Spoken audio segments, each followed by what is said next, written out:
Hello दोस्तों, welcome back to dream success academy. मैं अविनाश आप सभी का स्वागत करता हूं आज के इस सेशन में। दोस्तों, आज के वीडियो में बिहार एसएससी इंटर लेवल भर्ती परीक्षा 2023-24 के लिए जो है खान सर के द्वारा निकाला गया आरबीडी पब्लिकेशन के देखिए सेट नंबर 15 को इस वीडियो में कवर करेंगे। इससे पहले हम लोगों ने सेट नंबर 1 से लेकर 14 तक को कवर किया है। यदि आप लोगों ने उसे नहीं देखा हो, प्ले लिस्ट से सारे वीडियो को चेकआउट कर सकते हैं, जहाँ पर अन्य प्रकाशन के भी आपको प्रैक्टिस सेट देखने को मिलेगा। और अभी हाल ही में हमने एक स्पीडी बुक का सीरीज चलाया है, जिसमें कि टॉपिक वाइज मैं आपको रिवीजन करा रहा हूँ, तो उसे आप जरूर वॉच आउट करें, ठीक है, क्योंकि वो उससे आपके जितने भी टॉपिक है बीएसएससी में पूछे जाने वाले वो सारे टॉपिक कवर हो जाएंगे, ठीक है। तो नए साल में एक बार फिर से आप सभी को बहुत बहुत शुभकामनाएं। आप इस साल वो सारी खुशी आप अचीव करें जो कि आप चाह रहे हैं, और 2024 में मैं चाहूँगा कि आपके पास भी एक गवर्नमेंट एम्प्लॉय होने का अचीवमेंट हो। तो चलिए स्टार्ट करते हैं आज का सेशन। चैनल पर यदि पहली बार हो तो चैनल को सब्सक्राइब करके बेल आइकन को प्रेस कर लीजिए, ताकि इसी तरह का आपको वीडियो मिलता रहे। चलिए दोस्तों, देखिए क्वेश्चन नंबर 1 क्या कह रहा है, ठीक है। एक बार सेशन को पेज आप लोग लाइक कर दीजिए। और क्वेश्चन नंबर 1 देखिएगा, निम्नलिखित में से कौन सा महासागरीय गतिविधि को संदर्भित नहीं करता है। तो इसमें से जो परावर्तन है यह महासागरीय गतिविधि को संदर्भित नहीं करता, जबकि परावर्तन जो यह प्रकाश की गतिविधियों को, याद रखिए, प्रकाश की गतिविधियों को संदर्भित करता है। बाकी आपको ज्वार भाटा, धाराएं तथा तरंग ये सब आपको महासागरीय गतिविधियों। निम्नलिखित में से कौन सा लोक नृत्य असम की ये चाय जनजाति, सबसे पहले याद रखिए, चाय जनजाति जो है यह असम में पाई जाती है। यानी कौन सा लोक नृत्य जो है चाय जनजाति के द्वारा किया जाता है, तो याद रखिए यह झूमुर लोक नृत्य जो यह चाय जनजातियों के द्वारा किया जाता है जब चाय की खेती होती है उस समय, ठीक है। चलिए नेक्स्ट क्वेश्चन देखिएगा कि the other side of silence voices from the partition of India नामक पुस्तक के लेखक कौन है, ठीक है। तो ये देखिए, यह जो है आपको उर्वशी बुटालिया है, ठीक है। उर्वशी बुटालिया का संबंध जो है महिलाओं के अधिकार की लड़ाई लड़ने के लिए जाना जाता है। जैसे कि आप लोगों ने एक निर्भया हत्याकांड देश में जो कि बहुत ही चर्चित ये कांड था, निर्भया हत्याकांड के बारे में सुना है, इसके लिए इन्होंने केस लड़ा था। और महिलाओं के साथ जो घरेलू हिंसा होता है इसके विरुद्ध इन्होंने काफ़ी अच्छे से जो है संघर्ष किया था, जिसके लिए ये महिला यानी कि एम्पावरमेंट के लिए ये जानी जाती हैं। नेक्स्ट क्वेश्चन देखिएगा कि निम्नलिखित में से कौन एक संधिपाद है, ठीक है। देखिए संधिपाद कहते यह सहस्त्रपाद है, ठीक है। प्रतिवर्ष भारतीय सेना दिवस कब मनाया जाता है। देखिए प्रतिवर्ष जो भारतीय थल सेना दिवस है यह 15 जनवरी को मनाया जाता है, क्योंकि भारतीय सेना का जो गठन हुआ था यह 15 जनवरी, याद रखिएगा, 15 जनवरी सन 1949 ईस्वी को हुआ था। भारत में ब्रिटिश राज्य के संस्थापकों में से एक रॉबर्ट क्लाइव किस वर्ष भारत आया था। देखिए रॉबर्ट क्लाइव जो है बंगाल का प्रथम गवर्नर था, और यह जो है भारत में सन 1743 ईस्वी में आया था, ठीक है। चलिए नेक्स्ट क्वेश्चन है कि निम्नलिखित में से कौन सा जोड़ा सही है। इसमें जो हो जाएगा आपका धुराग्र संधि जो होता है यह सिर और गर्दन के बीच में होता है, ठीक है, जो कि मेडुला ऑब्लंगेटा से जोड़ता है, ठीक है। चलिए नेक्स्ट क्वेश्चन है, निम्नलिखित में से कौन सी भारत की नदियों को आपस में जोड़ने वाली प्रथम परियोजना है। ठीक है, भारत सरकार के द्वारा एक योजना चलाया गया था नदी जोड़ो परियोजना, ठीक है, जिसमें दो नदियों को जोड़ दिया जाता है। तो जो पहला परियोजना था यह केन बेतवा नदी परियोजना यह। नेक्स्ट क्वेश्चन ये है, निम्नलिखित में से कौन सा एक तत्वाद्य यंत्र है। तत्वाद्य यंत्र है, इसमें देखिएगा जो जंतर है यह एक तत्वाद्य यंत्र है। इसमें जो है तारों से ध्वनि को निकाला जाता है, ठीक है। क्वेश्चन नंबर 10 देखिएगा, भारत के स्वतंत्रता आंदोलन के दौरान भारतीय राष्ट्रीय कांग्रेस के एकमात्र अध्यक्ष कौन थे, जिन्होंने निर्वाचित होने के बाद भी अध्यक्ष पद से इस्तीफा दे दिया था। तो ये जो थे आपको सुभाष चंद्र बोस थे। सन 1938 ईस्वी को जो हरिपुरा अधिवेशन हुआ था यह इसके अध्यक्ष थे। और जब 1939 ईस्वी का त्रिपुरी अधिवेशन हुआ, ठीक है, इसमें भी इन्होंने चुनाव अध्यक्ष पद के लिए चुनाव लड़ा, जिसमें कि ये जीत गए थे, ठीक है। किंतु महात्मा गांधी चाह रहे थे कि अध्यक्ष पद जो है पटाभी सीतारमैया को मिले, ठीक है। तो इससे महात्मा गांधी थोड़ा थोड़ा क्या हो नाराज हो गए। महात्मा गांधी की नाराजगी को देखते हुए इन्होंने फिर जो कांग्रेस के पद अध्यक्ष पद था इस्तीफा दे दिया, और फिर इन्होंने एक अलग पार्टी 1939 ईस्वी में फॉरवर्ड ब्लॉक की स्थापना किया, ठीक है। चलिए नेक्स्ट क्वेश्चन है, समष्टि अर्थशास्त्र के जनक के रूप में किसे जाना जाता है। ठीक है, समष्टि अर्थशास्त्र है जिसे मैक्रो इकोनॉमिक्स के नाम से जाना जाता है। इसमें समष्टि अध्ययन यानी कि एक बहुत बड़ी अर्थव्यवस्था का अध्ययन किया जाता है। जैसे मान लीजिए किसी देश की यदि आपको अर्थव्यवस्था निकालना हो, ठीक है ना, तो इस समष्टि अर्थशास्त्र के अंतर्गत जो है निकाला जाएगा, ठीक है। और जनक के रूप में जो है जॉन मेनार्ड किन्स को जाना जाता है। देखिए एक समष्टि होता है, एक व्यष्टि अर्थशास्त्र होता है, ठीक है, यानी माइक्रो इकोनॉमिक्स। तो माइक्रो इकोनॉमिक्स में क्या किया जाता है, एक छोटे फॉर्म का जो है अध्ययन, इकोनॉमिक्स का अध्ययन किया जाता है। जैसे मान लिया किसी एक फर्म का हो गया, एक कंपनी का हो गया, या खुद का, यानी आपको अपनी आय यदि निकालना हो तो ये माइक्रो इकोनॉमिक्स के अंतर्गत उसका अध्ययन किया जाता है, ठीक है। क्वेश्चन नंबर 12 देखिए कि ऊँटों के बारे में इनमें से कौन सा कथन गलत है। देखिए ऊँटों के बारे में यदि हम बात करें तो इनमें से उन्हें बहुत पसीना आता है, ये कथन गलत है। देखिए ऊँटों को पसीना जो है बिल्कुल नहीं आता है, पसीना इन्हें नहीं आता है, इसीलिए जो है यह एक बार में जितना पानी पी लेते हैं, एक बार में यदि ये पानी पी लेंगे तो बहुत दिनों तक ये बगैर पानी पिए भी रह सकते हैं, क्योंकि इनके शरीर से पानी जो है वाष्पोत्सर्जन नहीं होता है, ठीक है। तो ऑप्शन नंबर जो आपका सी है, यह कथन गलत है, ठीक है। नेक्स्ट क्वेश्चन देखिएगा, 1915 में दक्षिण अफ्रीका से भारत आने के बाद महात्मा गांधी ने किसकी सलाह पर भारत देश और जनता को समझने के लिए 1 वर्ष तक पूरे भारत की यात्रा करने का फैसला किया था। तो यह जो है अपने राजनीतिक गुरु थे, इनके कौन, गोपाल कृष्ण गोखले, उन्हीं के कहने पर इन्होंने पूरे भारत का 1 वर्ष क्या किया था, भ्रमण किया था। ऑप्शन नंबर आपका बी आंसर सही हो जाएगा, ठीक है। चलिए नेक्स्ट क्वेश्चन है कि भारतीय संविधान की प्रस्तावना डैश को जवाहरलाल नेहरू द्वारा संविधान सभा में पेश किए गए उद्देश्य प्रस्ताव पर आधारित है, यानी कब इन्होंने उद्देश्य को संविधान सभा में पेश किया था। ये जो है आपको 13 दिसंबर सन 1946 ईस्वी को, ठीक है, उद्देश्य प्रस्ताव पेश किया था। नेक्स्ट क्वेश्चन है 15 वर्ष से कबड्डी को एक पूर्ण खेल के रूप में एशियाई खेलों में शामिल किया गया है। तो देखिए एशियाई खेलों में जो कबड्डी है इसको कब शामिल किया गया था, तो याद रखिए इसे 1990 में शामिल किया गया था, ठीक है। चलिए अगला क्वेश्चन है कि वर्ष 1932 में महात्मा गांधी ने ब्रिटिश सरकार के भारत की निर्वाचन प्रणाली को जातिगत आधार पर पृथक करने के फैसले के विरोध में किस जिले में भूख हड़ताल किया था। तो याद रखिए इन्होंने, देखिए 1932 में कम्युनल अवार्ड आया था, ठीक है, जिसमें कि दलित वर्ग था उसके लिए इसमें एक अलग निर्वाचन प्रणाली का जो व्यवस्था किया गया था, जिसके महात्मा गांधी जो है विरुद्ध थे, वो नहीं चाहते थे कि आधार पर आपको दलितों को भी अलग करा जाए। तो इन्होंने यरवदा जेल में आमरण अनशन कर दिया था, ठीक है। इसके बाद इन्हें महात्मा गांधी और बी आर अम्बेडकर के बीच समझौता होता है। नेक्स्ट क्वेश्चन देखिएगा कि निम्नलिखित में से कौन 1928 में भारत के लिए संविधान का मसौदा तैयार करने वाले कांग्रेसी नेताओं में से एक थे। ये आपको मोतीलाल नेहरू थे। देखिए 1928 ईस्वी में, ठीक है, इन्होंने नेहरू रिपोर्ट तैयार किया, किंतु इसे लॉर्ड इरविन जो था, ठीक है, उसमें भारत का जो वायसराय था, उसने इसे मानने से इनकार कर दिया था। तो 1928 में भारत के लिए संविधान का जो मसौदा तैयार किया था मोतीलाल नेहरू ही थी, ठीक। नेक्स्ट क्वेश्चन है 1944 में इम्फाल की लड़ाई ब्रिटिश सेना और किसके सेना के बीच लड़ी गई थी। यह जो है ब्रिटिश सेना और आपको जापानी सेना के बीच लड़ा गया था, जिसमें कि ब्रिटिश सेना ने जापानी सेना को हरा दिया था। द्वितीय विश्व युद्ध के समय की कहानी है। उड़ीसा के किस जिले में पूर्वी घाट की सबसे ऊंची चोटी स्थित है। देखिए पूर्वी घाट, देखिए ये इंडिया हो गया, ये जो क्षेत्र होता है ये पूर्वी घाट के नाम से जाना जाता है, और ये जो आपको क्षेत्र होता है ये पश्चिमी घाट के नाम से जाना जाता है। तो उड़ीसा आपको यहाँ पे स्थित है। उड़ीसा में जो है पूर्वी घाट की सबसे ऊंची चोटी है, ठीक है, जो कि उड़ीसा के कोरापुट जिले में है, और उसका नाम क्या है याद रखिएगा, अरमाकोंडा।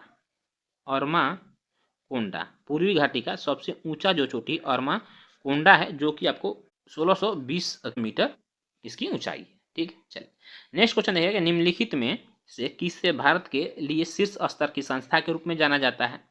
तो भारत के लिए शीर्ष संस्था के रूप में जाना जाता है, तो इसमें जो है राष्ट्रीय आवास बैंक को, ठीक है, इसकी स्थापना सन 1988 ईस्वी में हुआ था, ठीक है। चलिए नेक्स्ट क्वेश्चन है ओलंपिक गोल्फ टूर्नामेंट में भाग लेने वाली प्रथम भारतीय महिला इनमें से कौन से थे। अदिति अशोक है, और ये ओलंपिक में भाग लेने वाले सबसे कम उम्र के गोल्फर भी थी, ठीक है। चलिए नेक्स्ट क्वेश्चन है निम्नलिखित में से कौन सी खरीफ की फसल है। देखिए मूंगफली जो है खरीफ की फसल है, और मूंगफली का सबसे अधिक उत्पादन भारत में कौन करता है, तो यह गुजरात राज्य करता है, ठीक है। चलिए क्वेश्चन नंबर आपका 23 एक वायुमंडलीय दाब को मापने के लिए निम्नलिखित में से किस वैज्ञानिक उपकरण का प्रयोग किया जाता है। वायुमंडलीय दाब को जो है आपको बैरोमीटर से मापा जाता है। याद रखिए बैरोमीटर की खोज जो है किसने किया था, तो यह टोरिसेली ने किया था। क्वेश्चन आ जाता है आपका, याद रखिए टोरेसिली के द्वारा जो है बैरोमीटर का खोज किया गया था। देखिए जब कभी भी बैरोमीटर एक इस प्रकार का जो है आपको उपकरण होता है, ठीक है, जिसमें आपको स्केल बने होते हैं। यदि अचानक से पारा बैरोमीटर का स्केल नीचे गिर रहा है तो समझिए कि आंधी तूफान आ रहा है, धीरे धीरे यदि ऊपर बढ़ रहा है तो समझिए कि मौसम साफ हो रहा है, ठीक है।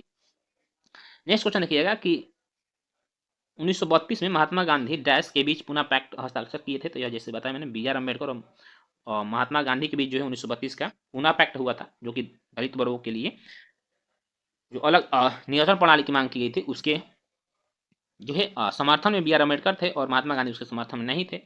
और इसके बाद इन्होंने आमरण अनशन ठान ली थी, जिससे मजबूर होकर बी आर अम्बेडकर को फिर जो है इस समझौता पे साइन करना पड़ा था। और इसके साथ जो एस सी एस टी का जो है सीटों की जो संख्या विधानसभाओं में बढ़ा दी गई थी। ठीक है, नेक्स्ट क्वेश्चन है अपस्मार, जिसे हम मिर्गी के रूप में भी जानते हैं। तो ये शरीर का कौन सा अंग प्रभावित होता है?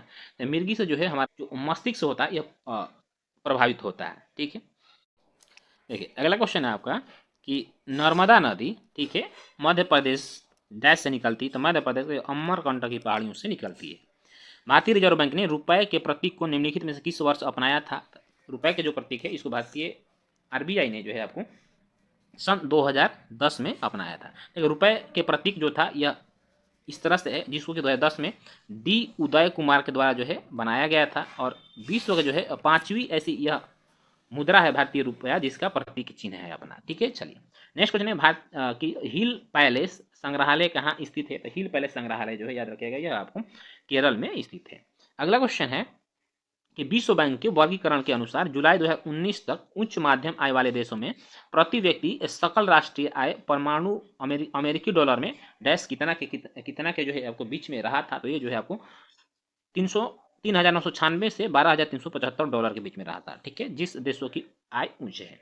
नेक्स्ट क्वेश्चन है भारत में पीर बुधान, देखिए पीर बुधान मेला प्रतिवर्ष कहाँ लगाया जाता है? तो यह आपको मध्य प्रदेश में लगाया जाता है। भारतीय संविधान के अनुच्छेद 123 के तहत अध्यादेशों की घोषणा करने की शक्ति निम्नलिखित में किसके पास होती है? देखिए राष्ट्रपति जो है अध्यादेश लाता है, कितने? आर्टिकल 123 के तहत। और अध्यादेश क्या होते हैं तो समझिए, जब कभी भी, ठीक है, जब कभी भी संसद का सत्र नहीं चल रहा होता, यानी संसद का सत्र बंद रहता है, और उस समय देश में, ठीक है, कोई ऐसे बिल की आवश्यकता होती है, ऐसे कानून की आवश्यकता होती है जो कि आवश्यक होता है, तब राष्ट्रपति जो है एक उस कानून को लाता है जिसे अध्यादेश के रूप में जाना जाता है। ठीक है, तो ऑप्शन नंबर आपका बी सही आंसर हो जाएगा। नेक्स्ट क्वेश्चन है कि निम्नलिखित में से कौन सबसे पुराना ग्रैंड स्लैम टेनिस टूर्नामेंट है? तो जो विंबलडन है सबसे पुराना ग्रैंड स्लैम टेनिस टूर्नामेंट है। निम्नलिखित विकल्पों में से कौन सबसे भारी गैस है बताना आपको। तो सबसे जो भारी गैस की बात करें तो इसमें से देखिएगा रेडॉन जो है ये अक्रिय गैस और सबसे भारी गैस है। ठीक है, हीलियम सबसे आपको हल्की गैस है। नेक्स्ट क्वेश्चन है कि महान बल्लेबाज और कमेंटेटर डीन जोन्स, जिनका निधन 24 सितंबर 2020 को हृदयाघात यानी हार्ट अटैक आने के कारण हुआ, अपने खेल के दिनों में डैश प्रतिनिधित्व करते थे किस देश का? तो याद रखिए ऑस्ट्रेलिया के खिलाड़ी थे। ठीक है, चलिए क्वेश्चन नंबर आपका 35 है, राज्याधिकार के लिए मुगलों ने किस विरासत का अनुसरण किया था? ठीक है, तो इन्होंने जो है आपको सहदायिक विरासत का अनुसरण किया था। अब देखिए सहदायिक विरासत क्या होता है? तो जब बाबर मुगल वंश का संस्थापक बना था और राजा बना था, तो ये अंतिम समय में अपने जो राज्य थे इसके 4 पुत्र थे। ठीक है, चारों पुत्रों में क्या किया, बराबर भागों में बांट दिया था। ठीक है, और बोला था योग्य होगा वो अपने साम्राज्य का विस्तार कर सकता है। इसी को जो है सहदायिक विरासत के रूप में जाना जाता है। नगर निगम को बैठकों की अध्यक्षता कौन करता है? यह महापौर करती है। ठीक है, नगर निगम का संबंध जो है 74वां संविधान संशोधन से है। और अनुसूची की बात करें तो 12वीं अनुसूची में आपको नगर निगम से के बारे में वर्णन आपको देखने को मिलेगा। क्वेश्चन 37 नवंबर 2020 में निम्नलिखित कौन बिहार के मुख्यमंत्री? ये आपको नीतीश कुमार बने। यह 8 बार अभी तक बिहार के मुख्यमंत्री बन चुके हैं। निम्नलिखित में से कौन मृदा निर्माण का कारक नहीं है? तो देखिए कार्बनिक सामग्री की भूमिका हो जाएगी। ठीक है, जलवायु कारक भी हो जाएगा। अकार्बनिक सामग्री की भूमिका यह नहीं होगी। ठीक है, मृदा कैसे बनता है? देखिए मान लो कोई ये चट्टान है, चट्टान के कटाव छटाव से, ठीक है, या इसके अपरदन से जो मृदा फिर आपको जो छोटे छोटे कण जो है जमा हो जाते हैं उससे ही आपको मृदा का निर्माण होता है। ठीक है, चलिए अलाउद्दीन खिलजी ने अपने सैनिकों के लिए एक नए सैनिक नगर का निर्माण कराया जिसका नाम क्या था? तो इसका नाम सीरी था। ठीक है, अलाउद्दीन ऐसा पहला शासक था, ठीक है, जिसने साउथ यानी दक्षिण अभियान किया, यानी दक्षिण भारत के राज्यों पर भी अधिकार करने के लिए इसने अपने सैन्य अभियान किया था। और दो प्रथा को जो है लागू किया था, क्या? एक घोड़े को दागने की प्रथा और सैनिकों की हुलिया बनाने की प्रथा। ठीक है, कुछ 40 द गोल्डन बोट नामक पुस्तक किसने लिखी है? द गोल्डन बोट नामक पुस्तक जो है रविन्द्रनाथ टैगोर की द्वारा लिखा गया है। रविन्द्रनाथ टैगोर सन 1913 ईस्वी में याद रखिए क्या मिला था? नोबेल पुरस्कार मिला था। और यह एशिया के प्रथम व्यक्ति थे जिसे नोबेल पुरस्कार मिला था। सन 1954 ईस्वी में इन्हें भारत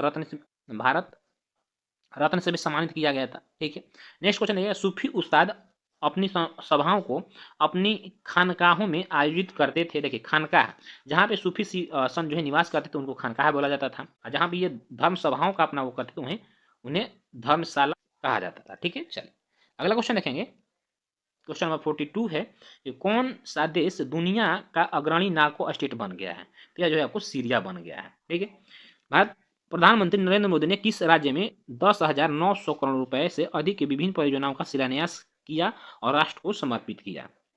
यह जो है आपको असम राज्य में किया। ठीक है, क्वेश्चन नंबर 44, भारतीय उच्चायोग ने किस देश में अपना 16वां वीजा आवेदन केंद्र खोला है? तो यह बांग्लादेश में खोला है। फेमिना मिस इंडिया वर्ल्ड 2023 का ताज किसने जीता?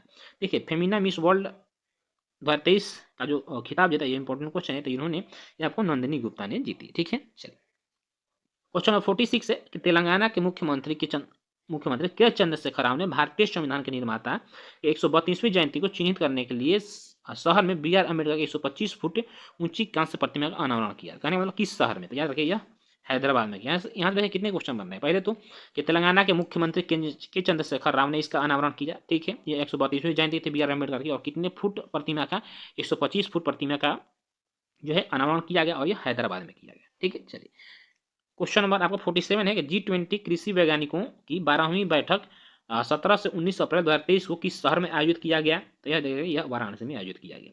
विश्व चगास रोग दिवस हर साल किस दिन मनाया जाता है? देखिए, चगास जो है ना, यह एक जानलेवा बीमारी है जो कि गंभीर हृदयघात तथा पाचन संबंधी समस्याओं से संबंधित है। इसके प्रति जो है लोगों में जागरूकता फैलाने के लिए जो प्रति वर्ष आपको 14 अप्रैल को विश्व चगास दिवस मनाया जाता है। क्वेश्चन 49 देखिएगा कि निम्नलिखित में से किन देशों ने बालिकात्मन नामक संयुक्त सैन्य अभ्यास शुरू किया? बालिकात्मन, ठीक है, ये जो है अमेरिका और फिलीपींस के बीच में जो बालिकात्मन नामक सैन्य युद्धाभ्यास होता है, इसे इंपॉर्टेंट करके याद रखिएगा। और क्वेश्चन नंबर 50 है देखिएगा, कजाकिस्तान के अस्ताना में आयोजित एशियाई कुश्ती चैंपियनशिप 2023 में पुरुषों की जो 57 kg फ्री स्टाइल श्रेणी में स्वर्ण पदक जीतने किसने जीता? तो यार यह अमन सहरावत है। ठीक है, चलिए देखिए क्वेश्चन नंबर 51 है आपका कि निम्नलिखित में कौन सी आउटपुट डिवाइस नहीं? आउटपुट डिवाइस नहीं मतलब इनपुट डिवाइस बताना है आपको। तो ये स्कैनर जो है यह इनपुट डिवाइस है। ठीक है, निम्नलिखित में से किसकी कमी से वर्णांधता और कमजोर दृष्टि की समस्या होती है? विटामिन ए की कमी से आपको रतौंधी होता है तथा आपको दृष्टि की समस्याएं उत्पन्न होती है। ठीक है, सबसे अधिक आपको जो हरी पत्तियां खाने से जो आपको विटामिन ए मिलता है। ठीक है, यदि विटामिन सी की बात करें तो विटामिन सी से आपको स्कॉर्बी रोग होता है। ठीक है, विटामिन के की कमी यदि हो जाएगा तो फिर रक्त का थक्का जल्दी नहीं बनता है। ठीक है, नेक्स्ट क्वेश्चन देखिएगा, निम्नलिखित हस्तियों में किसे कुष्ठ रोग उन्मूलन के क्षेत्र में योगदान के लिए 2018 में गांधी शांति पुरस्कार से सम्मानित किया गया था? ठीक है, तो ये जो है आपको यूहेई सासाकावा थे। ठीक है, यह जापान के रहने वाले थे। चुंबकीय फ्लक्स की एसआई मात्रक बताना है, तो चुंबकीय फ्लक्स का एसआई मात्रक जो होता है यह वेबर होता है। ठीक है, चलिए आगे देखेंगे कि क्रायोजेनिक ईंधन में ईंधन के रूप में इनमें से किसका उपयोग किया जाता है? और क्रायोजेनिक ईंधन इसका प्रयोग जो है भारी जो उपग्रह होता है, देखिए भारी भारी उपग्रहों को अंतरिक्ष में, ठीक है, प्रक्षेपित करने के लिए किया जाता है। और इसमें जो आपको ईंधन के रूप में प्रयुक्त होता है वह तरल ऑक्सीजन और तरल हाइड्रोजन होता है। ठीक है, ऑप्शन नंबर क्या हो जाएगा आपका? बी न हो जाएगा। ठीक है, देखिए जो हाइड्रोजन होता है यह मुख्य ईंधन के रूप में कार्य करता है, और जो तरल ऑक्सीजन होता है यह आपको इसको जलाने में कार्य करता है। ठीक है, चलिए नेक्स्ट क्वेश्चन देखेंगे कि निम्नलिखित में से कौन सा कंप्यूटर वायरस दस्तावेज की फॉर्मेटिंग को नुकसान पहुंचाता है और उसे एडिट करने की अनुमति नहीं देता है? यह जो है मैक्रो वायरस। निम्न में से कौन सा एक सैप्रोफाइटिक कवक है? सैप्रोफाइटिक मतलब मृत्यु जीवी फंगस जो है, इसमें से कौन सा है? तो देखिए इसमें जो पेनिसिलिन है यह एक सैप्रोफाइटिक कवक है। ठीक है, और देखिए सैप्रोफाइटिक फंगस जो होता है क्या होता है? यह अपना भोजन जो है सड़े गले पदार्थों से, ठीक है, प्राप्त करता है। और पेनिसिलिन जो ये एक बुखार निवारक, याद रखिए बुखार निवारक दवा है। ठीक है, 1 EB के बराबर डैश के बराबर होता है। 1 EB किसके बराबर होता है? तो रखिए जो 124 पेटाबाइट के बराबर होता है। ठीक है, क्वेश्चन नंबर 59 है, वाहनों में रिव्यू विंग मिरर के रूप में किस प्रकार के दर्पणों का उपयोग किया जाता है? तो इसमें उत्तल दर्पण का प्रयोग किया जाता है। ठीक है, वाहन में साइड मिरर के रूप में आपको उत्तल दर्पण का प्रयोग किया जाता है। क्वेश्चन नंबर 60 है, किस ताप पर जल का घनत्व अधिकतम होता है? ये केल्विन में पूछ रहा है। ये तो केल्विन की यदि बात करें तो इसमें जो 277 केल्विन पर जल का घनत्व जो अधिकतम होता है, और डिग्री में बात करें तो 4 डिग्री सेल्सियस पर जल का घनत्व जो है वो अधिक होगा। ठीक है, दोनों याद रखिएगा। अगला क्वेश्चन है, सूर्य के वास्तव में क्षितिज के ऊपर से गुजरने और हमारे द्वारा पृथ्वी पर इसकी छवि देखे जाने में सक्षम होने के बीच का समयांतर कितना है? तो यह आपको 2 मिनट का होता है। ग्रेनाइट चट्टाने किस प्रकार की चट्टाने? तो यह एक तरह से आग्नेय प्रकार की चट्टाने हैं। ठीक है, क्वेश्चन नंबर 63 है, इसरो द्वारा GSLV वाहन पर लॉन्च किए गए नवीनतम भू स्थिर संचार उपग्रह का नाम बताएं जिसे विशेष रूप से भारतीय वायुसेना के लिए उसकी संचार क्षमताओं को बढ़ाने के लिए बनाया गया है? ये जो है GSAT-7A को बनाया गया है। ठीक है, ताकि इससे जो है आपको वायुसेना का संचार क्षमता बढ़े। अगला क्वेश्चन है कि कोशिका का वह बाह्यतम आवरण कौन सा है जो कोशिका के अवयवों को उसके बाह्य वातावरण से अलग करता है? यह आपको हो जाएगा प्लाज्मा झिल्ली। प्लाज्मा झिल्ली देखिए इसके 3 परत होते हैं, ठीक है, 3 परत हो, जो कि जो अंदर वाले परत होते हैं यह आपको प्रोटीन के बनते हैं और बाहर वाले जो परत होता है लिपिड यानी वसा के बने होते हैं, ठीक है। यदि हम कोशिका की खोज बात करें तो यह इसकी खोज रॉबर्ट हुक के द्वारा किया गया था। निम्नलिखित में से कौन सा दुर्घटनावश या इरादतन रूप से डेटा के अनधिकृत व्यक्तियों के समक्ष प्रकटीकरण या अनधिकृत संशोधन या नष्ट किए जाने से संरक्षण संदर्भित करता है? यह जो हो जाएगा आपको डेटा सुरक्षा हो जाएगा, ठीक है। आगे देखिएगा क्वेश्चन नंबर 66 है, निम्नलिखित में से कौन सा तत्व एक बहुमुखी तत्व है जो सभी सजीवों हमारे द्वारा उपयोग की जाने वाली कई चीजों का आधार है? तो यह कार्बन है। कार्बन एक बहुमुखी तत्व है, ठीक है। चलिए अगला क्वेश्चन है, निम्नलिखित में से कौन सी एक इनपुट डिवाइस है? देखिए माउस जो है यह एक इनपुट डिवाइस है, ठीक है। चलिए आगे देखेंगे इन उन पशुओं को क्या कहा जाता है जो जो पौधों और पशुओं दोनों को खाते हैं। जो पौधा और पशु दोनों खाते हैं इसको सर्वाहारी कहा जाता है, ठीक है। और जो सिर्फ पशुओं को खाता है उसे मांसाहारी कहते हैं, जो पौधे को सिर्फ खाता है साग सब्जी को खाता है उसे शाकाहारी कहते हैं, ठीक है। अगला क्वेश्चन देखिए कंप्यूटर की प्राथमिक मेमोरी कौन सी होती है? कंप्यूटर की जो प्राथमिक मेमोरी होती है वो रैम होता है। रैम का फुल फॉर्म क्या होता है? रैंडम एक्सेस मेमोरी होता है। इसका फुल फॉर्म जो है आपको बार बार एग्जाम में पूछ देता है, तो इसे जरूर याद रखिएगा, ठीक है। देखिए क्वेश्चन नंबर 20 है आपका, विसरण एक प्रक्रिया है जिसके द्वारा ऑक्सीजन पूरी प्लाज्मा झिल्ली में जा सकती है। ऑप्शन नंबर क्या हो जाएगा आपका? सी हो जाएगा, ठीक है। क्वेश्चन 21 है, अक्टूबर 2020 में बोस्टन के इंडिया इंटरनेशनल फिल्म फेस्टिवल में लाइफ टाइम अचीवमेंट पुरस्कार से किसे सम्मानित किया गया था? यह ओम पुरी थे, ठीक है। यह भारतीय एक सिनेमा के जाने माने अभिनेता है। नेक्स्ट क्वेश्चन देखिए 2021 में महिला दिवस के अवसर पर नीता अंबानी ने, किसने? नीता अंबानी ने महिलाओं के डैश नामक एक सोशल मीडिया और नेटवर्किंग प्लेटफॉर्म की शुरुआत की। तो उसका नाम बताना है। इसका नाम था हर सर्किल, ठीक है, नामक एक सोशल मीडिया प्लेटफॉर्म की इन्होंने शुरुआत की। क्वेश्चन 23 है कि वैश्विक स्तर पर विश्व साइकिल दिवस कब मनाया जाता है? देखिए साइकिल के महत्व को बताने के लिए तथा उसकी उपयोगिता को बताने के लिए प्रतिवर्ष जो है आपको 3 जून को विश्व साइकिल दिवस मनाया जाता है, ठीक है। चलिए क्वेश्चन नंबर 24 देखिएगा, WTO एक वैश्विक संगठन है, सही है। WTO के संबंध में निम्नलिखित में से कौन सा कथन गलत बताना है आपको? इसका पूर्ण रूप वर्ल्ड ट्रांसपोर्ट ऑर्गेनाइजेशन होता है, ये गलत है। देखिए इसका पूर्ण नेम जो होता है वर्ल्ड ट्रेड ऑर्गेनाइजेशन होता है। क्या? वर्ल्ड ट्रेड ऑर्गेनाइजेशन होता है, ठीक है। तो ऑप्शन नंबर ये ही आपको पूर्ण गलत है, ठीक है। इसकी स्थापना सन 1995 ईस्वी में किया गया था। इसका मुख्यालय पूछता है आपसे, याद रखिए इसका मुख्यालय आपको जेनेवा में है, ठीक है। क्वेश्चन नंबर 25 है, 2021 गणतंत्र दिवस परेड में उत्तर प्रदेश की झांकी को सर्वश्रेष्ठ झांकी के रूप में चुना गया था। उत्तर प्रदेश को यह पुरस्कार किसके द्वारा प्रदान किया गया था? याद रखिए उस समय किरण रिजिजू जो कि कानून मंत्री थे उनके द्वारा यह पुरस्कार प्रदान किया गया था। क्वेश्चन नंबर 26, भारतीय संविधान के अनुसार निम्न में से कौन मंत्री परिषद का गठन नहीं करते हैं? तो स्थानीय सरकार के मंत्री होता है, यह गठन नहीं करते हैं, ठीक है। चलिए क्वेश्चन नंबर 27 है, जनवरी 2021 में शुरू की गई प्रधानमंत्री कौशल विकास योजना के तीसरे चरण के संबंध में निम्नलिखित में से कौन सा जो है कथन आपको ये गलत है बताना है, ठीक। तो देखिए ये जो हो जाएगा, इसका लक्ष्य जो है 2020 से 30 तक की योजना अवधि में 8 लाख उम्मीदवारों को प्रशिक्षण प्रदान करना है, ये गलत हो जाए। देखिए इस योजना का जो मुख्य उद्देश्य है वो वैसे लोगों को रोजगार मुहैया कराना है जो कम पढ़े लिखे हैं या जो है आपको स्कूली समय में जो वो पढ़ाई के टाइम में स्कूल छोड़ चुके हों, वैसे लोगों को रोजगार मुहैया करना है। क्वेश्चन 28 है, चंद्रयान 2 को 22 जुलाई 2019 को प्रक्षेपित किया गया था। इसका संबंध निम्नलिखित में से कौन सा विकल्प गलत है? इसके संबंध में बताना है आपको। देखिए इस मिशन का लक्ष्य चंद्रमा के उत्तरी ध्रुव पर खोज करना था, यही गलत हो जाएगा। इसका जो है मिशन चंद्रमा के दक्षिणी ध्रुव पर उतरना था, ठीक है। और यह दक्षिण ध्रुव पर उतरा भी था किंतु सॉफ्ट लैंडिंग नहीं हो पाई थी, इसलिए असफल हो गया था। किंतु चंद्रयान 3 अब जस्ट इस साल चंद्रमा के जो दक्षिणी ध्रुव पर है उतर कर अपना लक्ष्य को जो है या हासिल किया है इसरो के द्वारा। तो ऑप्शन नंबर ए ही आपका जो है यहाँ पे देखिए कथन जो है गलत है। इसरो ने इसे प्रक्षेपित किया था, बिल्कुल सही है।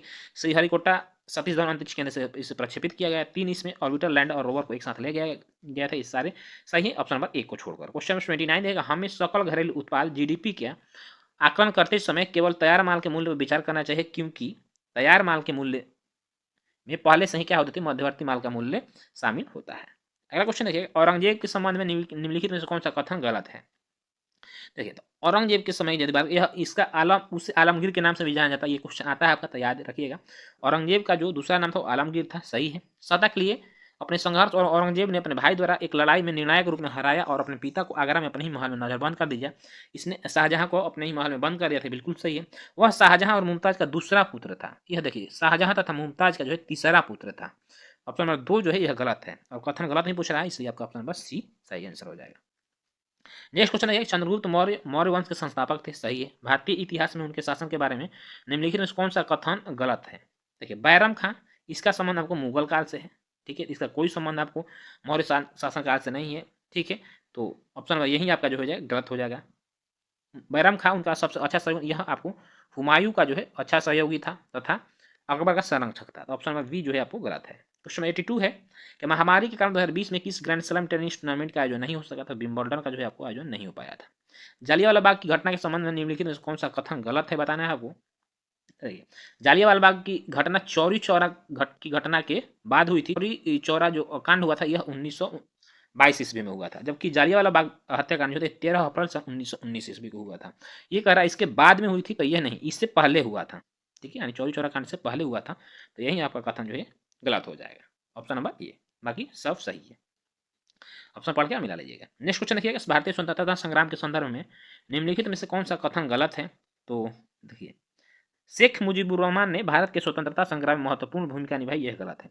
शेख मुजीबुर रहमान जो थे यह बांग्लादेश के, इन्हें राष्ट्रपिता के नाम से जाना जाता है, और इन्होंने बांग्लादेश के स्वतंत्रता में जो महत्वपूर्ण भूमिका निभाई थी, इसलिए आपका ऑप्शन नंबर जो है डी बिल्कुल सही आंसर हो जाएगा, गलत है। अगला क्वेश्चन है, हैदराबाद के चार मीनार के संबंध में निम्नलिखित में से कौन सा कथन गलत है? देखिए, यह जो है मेहराब कमरों की 4 मंजिलों और मेहराबों की दीर्घा को सहारा देता है, यह आपको गलत है, ठीक है।